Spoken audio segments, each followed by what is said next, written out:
Olá, sétimo ano, olá todo mundo que está em casa, tudo bem com vocês? Feliz 2023, né? A gente está começando aí uma estrada nova pela frente. Eu sou Viviane Santos e esse é o meu sinal. Sejam bem-vindos à aula de língua portuguesa, tá certo? Me acompanhando na aula de hoje eu tenho a nossa querida intérprete Maria Helena. Seja muito bem-vinda, Maria Helena. Feliz ano novo. Espero que você se divirta na nossa aula. Ela vai tornar essa aula muito mais acessível a todo mundo que está aí em casa. E ainda pensando em acessibilidade, eu vou me autodescrever, tá certo? Eu sou uma mulher negra de cabelos escuros, cacheados, curtinhos aqui na altura do pescoço, tenho olhos escuros, uso óculos arredondados e hoje eu visto uma calça preta e uma blusa laranja. E tenho ao meu lado direito uma tela onde passarão os slides da aula de hoje, certo? Simbora para o conteúdo da aula de hoje, a gente começa o ano novo pensando em como contar histórias, porque essa parte é fundamental para o nosso desenvolvimento, para desenvolver a nossa argumentação, para desenvolver a nossa imaginação. Então, é por meio da contação de histórias que a gente vai acessar um mundo completamente novo, abstrato. A gente vai também trabalhar a interpretação de texto, ou seja, aquelas coisinhas que são ditas, mas nas entrelinhas ali, que não estão tão óbvias dentro do texto e a gente fica fuçando o texto, né, atrás de novas descobertas. Então, todo esse trabalho é muito importante para a gente se desenvolver e saber como argumentar, como falar em público, como contar a nossa versão dos fatos, né, e acessar outros gêneros textuais também, tá certo? A primeira delas, e a gente vai pensar sobre várias formas de contar e de usar o texto, é o texto narrativo escrito, também conhecido dentro de algum gênero textual específico, tais como o romance, o conto, a fábula, a crônica e o poema. Todos esses gêneros textuais a gente vai trabalhar ao longo do ano. Então, a gente tem romance, que é um texto narrativo extenso, onde a gente tem um espaço muito grande para os personagens se desenvolverem. A gente tem um espaço grande também. Então, às vezes, a história se passa dentro de um planeta novo, às vezes dentro de uma cidade, às vezes até em outros universos, porque o romance ele tem essa possibilidade de criação completamente expansiva, né? E a gente tem outras vertentes, como o conto, que é uma forma menorzinha de contar a história. Ela vai ter um espaço menor, poucos personagens, um tempo mais curtinho também. Então, ao invés de ter um romance contado em um ano, eu vou ter no conto uma história contada em 3 dias ou em 2 horas, sabe? Em pouco espaço de tempo. Além disso, a gente tem a fábula, que é sempre aquele elemento lúdico que faz com que os animais falem, que traz sempre uma lição de moral para a gente, a fim de que a gente possa aprender com a leitura dessa fábula. Então, a fábula ela tem um caráter educativo que o romance e o conto não tem a priori, né? Essa obrigação de fazer com que a pessoa que está lendo se eduque. Já a fábula, ela traz sempre uma moral da história. Então, de repente é uma tartaruga que ganhou de uma lebre numa corrida, e aí você tem a moral de que a pressa é inimiga da perfeição, ou que devagar se chega lá. Então, a gente sempre tem uma coisinha a ser ensinada no final de cada fábula, tá certo? O que mais? A gente tem a crônica, que é um gênero textual narrativo, mas que mescla ali com o jornalístico, porque ele vai trazer acontecimentos do dia a dia, do cotidiano, de forma muito crítica, mas também com esse elemento narrativo. Então, a crônica é uma forma perspicaz e irônica de vislumbrar um acontecimento do cotidiano e dele desdobrar ideias, desdobrar princípios e mostrar de uma forma diferente de ver ou de enxergar qualquer situação. E a gente também tem o poema. O poema que é aquela estruturazinha, né, bem rimada e bem rígida na maioria das vezes, se a gente pensar num soneto, em que o texto se faz. Então, a gente tem a presença de musicalidade, a gente tem um texto que é pensado, né, a escolha de palavras é pensada para fazer com que o texto seja fácil de ler, seja musicado e que também acesse as emoções humanas em sua potencialidade. Então, normalmente, o poema é aquele tipo de texto que a gente lê e fala, nossa, daqui eu tirei muita coisa para mim e eu vou precisar ler e reler durante algum tempo. Mas existem outras formas também de contar histórias. E uma delas é através das mídias, né? Através da tecnologia, da televisão, do cinema, do teatro. Então agora a gente vai assistir a um curta que vai contar pra gente uma historinha. Depois a gente volta do curta pra gente conversar e ver o que é que a gente entendeu dessa história. Simbora?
E aí, gostaram do curta? Ele não é muito fofinho? Ele conta a história de duas personagens que se encontram por acaso numa estação de metrô. E aí nós temos a senhorinha que pensava que tinha, né? Ela comprou um pacote de biscoitos e achou que tinha colocado ele no banquinho que estava sentada e que estava comendo o seu próprio pacote de biscoitos. E aí que tinha chegado um moço folgado do lado dela e que estava pegando os biscoitos que ela tinha comprado. Ao perceber o engano, e ela só percebe isso ao final, quando entra dentro do trem e vai embora, ela percebe que o pacotinho de biscoitos que ela tinha comprado estava dentro da bolsa. Que ela não o tinha tirado de lá, né? Então ela percebe que acabou comendo o biscoito do moço que estava sentado ao seu lado.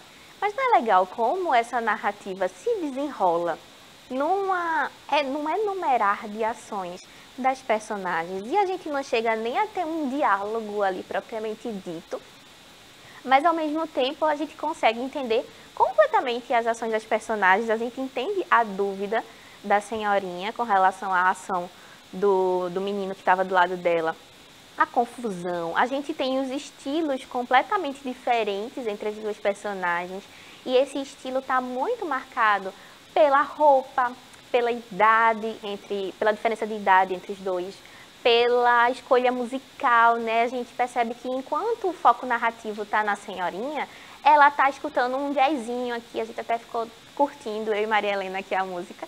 Em seguida, a gente tem a caracterização do que o menino estava escutando, que era uma música mais pesada, um heavy metal. Então a gente tem dois estilos completamente diferentes que em tese ali se confrontam, né? E ao final da história, ela percebe que ela estava equivocada. Então vamos ler um resumo sobre essa historinha, ó. Como podemos perceber, o curta, ele conta a história de duas personagens que se encontram em uma estação de trem. A parte cômica da narrativa acontece pelo fato de que a senhora idosa da história não percebe que o pacote de biscoito dividido pelos dois era, na verdade, do menino sentado ao lado, e não aquele que ela havia comprado. E essa é a parte cômica. Ela ali, confusa dentro da história, não percebe que está errada, tá certo? E é muito bom para a gente pensar quando a gente acha que está certo, mas na verdade a gente pode estar muito errado. Então é sempre bom dar um passinho para trás, né? Ter calma na hora de argumentar, porque vai que, ó, mesmo sem um texto falado pelas personagens, a história se faz compreensível pelo desencadeamento dos fatores na narrativa. A sequência de cenas fornece ao leitor elementos suficientes para compreender toda a trama. Perceba que aqui, como elemento narrativo, a gente não tem uma presença de um narrador da história, a gente não tem uma passagem de tempo definida, não aparece nada na tela do tipo 2 semanas se passaram, ou poucas horas depois, ou poucos minutos depois, nada disso acontece. A gente tem o encadeamento de ações, então a primeira cena, a gente tem a senhorinha na máquina de comida, né, selecionando lá e comprando o biscoito. Em seguida, a gente tem ela caminhando pela estação e em seguida ela senta-se ao banco. Então, a gente tem essa enumeração de fatos. A gente não tem um narrador para contar a história, a gente também não tem uma conversa entre as personagens, beleza? Contudo, algumas histórias precisarão de texto para serem compreendidas pelo público. E agora a gente vai para a leitura de um desses textos. Como a gente sabe, a gente precisa sempre organizar as ideias para fazer um texto narrativo. Independente se o seu texto será vinculado em alguma mídia digital, um texto para a TV, um texto para o cinema, um texto para o teatro, ou até mesmo uma historiazinha que você grave assim com o seu celular para postar na internet, tudo precisa de uma ideia, né? De um roteiro.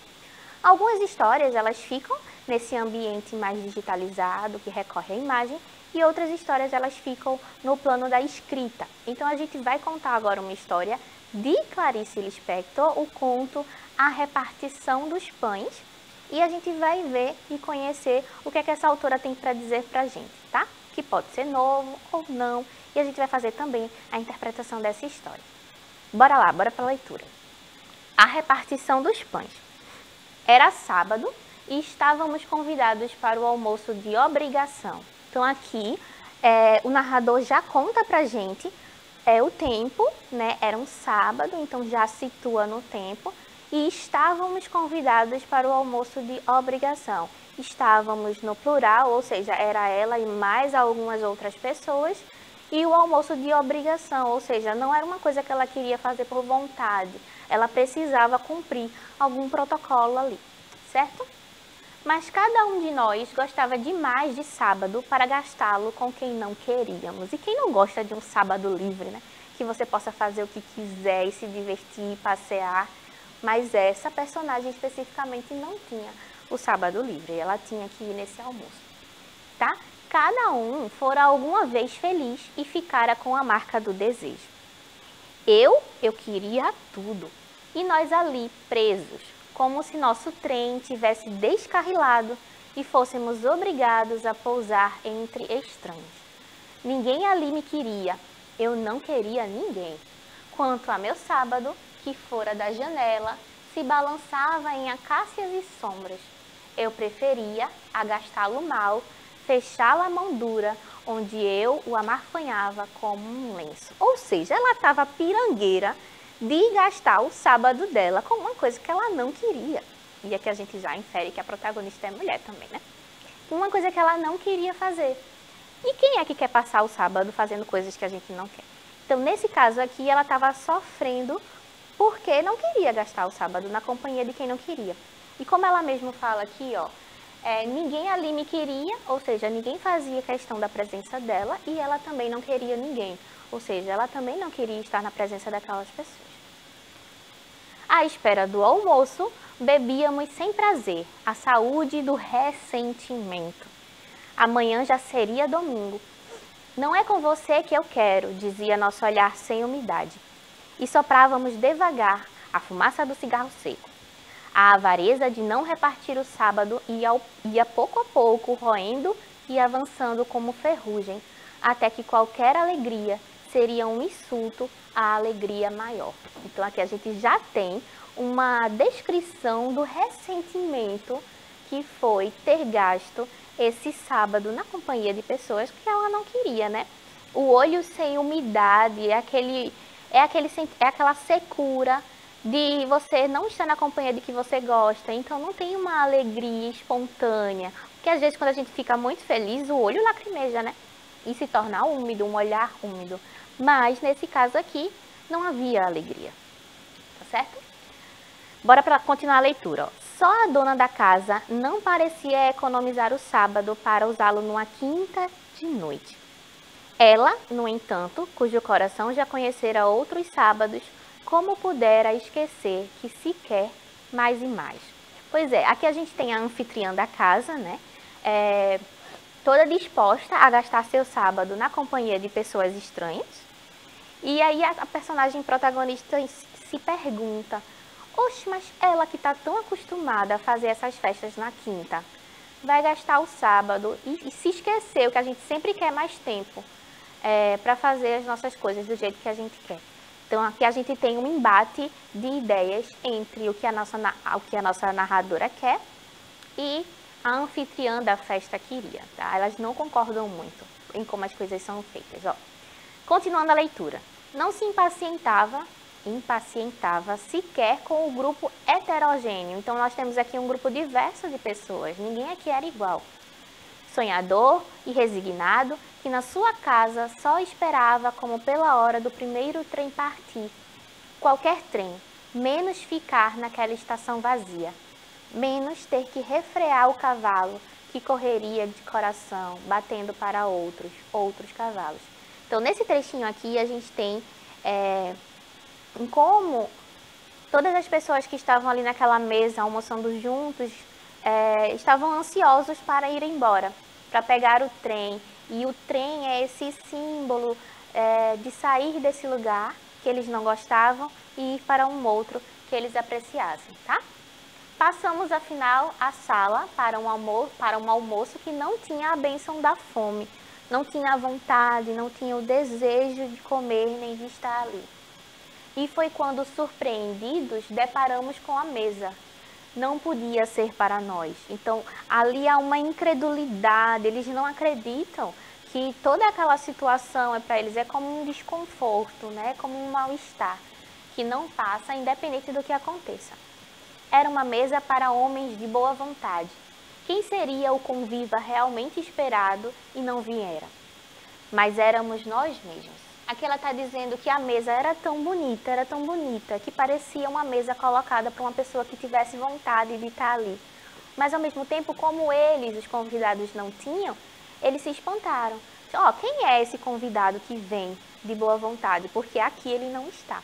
E aí a personagem vai conversando e dialogando com a gente, né? Mostrando os contrapontos entre o que está acontecendo, o que ela entende como certo e o que ela deseja. Mas éramos nós mesmos. Então, aquela mulher dava o melhor, não importava a quem, e lavava contente os pés do primeiro estrangeiro. Constrangido, olhávamos. Então, aqui, independente da vontade dos convidados de estar naquela festa, a anfitriã da casa gostava muito de recebê-los, né? Bora continuar. A mesa fora coberta por uma solene abundância. Sobre a toalha branca amontoavam-se espigas de trigo e maçãs vermelhas, enormes cenouras amarelas, redondos tomates de pele quase estalando, chuchus de um verde líquido, abacaxis malignos na sua selvageria, laranjas alaranjadas e calmas, machiches eriçados como porco-espinhos, pepinos que se fechavam duros sobre a própria carne aquosa, pimentões ocos e avermelhados que ardiam nos olhos. Tudo emaranhado em barbas e barbas úmidas de milho, ruivas como junto de uma boca. Então aqui a gente tem a descrição da mesa propriamente dita. Então todas as coisas que estavam ali na mesa, que representavam essa fartura, fazem, né, um contraponto entre qual seria o sentimento ideal, desejado em um convidado que vê essa mesa, que presencia essa mesa e o que de fato aqueles convidados estão sentindo por estarem ali. Então é quase uma incoerência, porque por mais que eles estejam infelizes, há fartura na mesa, os legumes estão vistosos, estão apropriados, está tudo adequado. Então ao mesmo tempo você se pergunta por que essa anfitriã está tão infeliz, né? Será que esse encontro foi tão ruim assim, né? Na companhia de quem ela estava, para sentir tanta angústia, né? Vamos continuar o conto, E os bagos de uva, as mais roxas das uvas pretas, e que mal podiam esperar pelo instante de serem esmagadas. E não lhes importava esmagar por quem. Os tomates eram redondos para ninguém, para o ar, para o redondo ar. Sábado era de quem viesse. E a laranja adoçaria a língua de quem primeiro chegasse. Junto do prato de cada mal convidado, a mulher que lavava pés de estranhos pusera, mesmo sem nos eleger, mesmo sem nos amar, um ramo de trigo ou um cacho de rabanetes ardentes ou uma talhada vermelha de melancia, com seus alegres caroços. Então aqui a gente tem a continuação do conto, ela continua se perguntando para que tudo isso, ou para quem essa anfitriã está fazendo tanto alvoroço quando ninguém quer estar ali, tá certo? Tudo cortado pela acidez espanhola que se adivinhava nos limões verdes. Nas bilhas estava o leite, como se tivesse atravessado com as cabras o deserto dos penhascos. Vinho, quase negro de tão pisado, estremecia em vasilhas de barro. Tudo diante de nós, tudo limpo do retorcido desejo humano. Tudo como é, não como quiséramos, só existindo. E todo, assim como existe um campo, assim como as montanhas, assim como homens e mulheres, e não nós, os ávidos. Aqui a gente tem uma reflexão sobre o esmero. Por que a gente tem uma coisa tão impecável sendo feita para pessoas que não desejam isso? O que a anfitriã ganha nessa companhia e, ao mesmo tempo, o fato de que ela não se importa com quem sejam os seus convidados. Ela não se importa quem vai comer a laranja primeiro ou quem comerá o tomate vistoso que ela separou. Ela só quer que a casa tenha esse movimento de receber pessoas, mesmo que essas pessoas sejam má convidadas. Não é estranho, né? É simplesmente estar na companhia de pessoas por estar. Assim como um sábado, assim como apenas existe existe. Em nome de nada, era a hora de comer. Em nome de ninguém, era bom. Sem nenhum sonho. E nós, pouco a pouco, a par do dia, pouco a pouco, anonimizados, crescendo maiores à altura da vida possível. Então, como fidalgos camponeses, aceitamos a mesa. Não havia holocausto. Aquilo tudo queria tanto ser comido quanto nós queríamos comê-lo. Nada aguardando para o dia seguinte. Ali mesmo ofereci o que eu sentia, aquilo que me fazia sentir. Era um viver que não pagara de antemão com o sofrimento da espera. Fome que nasce quando a boca já está perto da comida. Então, ao sentar-se à mesa, eles perceberam que eles tinham, de fato, fome, né? Porque agora estávamos com fome. Fome inteira que abrigava o todo e as migalhas. Quem bebia vinho com os olhos tornava conta do leite. Quem lento bebeu o leite, sentiu o vinho que o outro bebia. Lá fora, Deus nas acácias, que existiam, comíamos, como quem dá água ao cavalo, a carne trinchada foi distribuída. A cordialidade era rude e rural. Ninguém falou mal de ninguém, porque ninguém falou bem de ninguém. Era reunião de colheita e fez-se trégua. Comíamos como uma horda de seres vivos, cobríamos gradualmente a terra. Ocupados como quem lavra a existência e planta e colhe e mata e vive e morre e come, comi com a honestidade de quem não engana o que come. Comi aquela comida e não o seu nome. Nunca Deus foi tão tomado pelo que Ele é. A comida dizia rude, feliz, austera. Come, come e reparte. Tudo aquilo me pertencia. Aquela era a mesa de meu pai. Comi sem ternura, comi sem a paixão da piedade. E sem me oferecer à espera, comi sem saudade nenhuma. E eu bem valia aquela comida. Porque nem sempre posso ser a guarda de meu irmão, e não posso mais ser a minha guarda. Ah, não me quero mais, e não quero formar a vida, porque a existência já existe. Existe como um chão onde nós todos avançamos, sem uma palavra de amor, sem uma palavra. Mas teu prazer entende o meu. Nós somos fortes e nós comemos. Pão é amor entre estranhos. Clarice Lispector. Ufa, a gente finalmente termina esse conto, foi longo, né?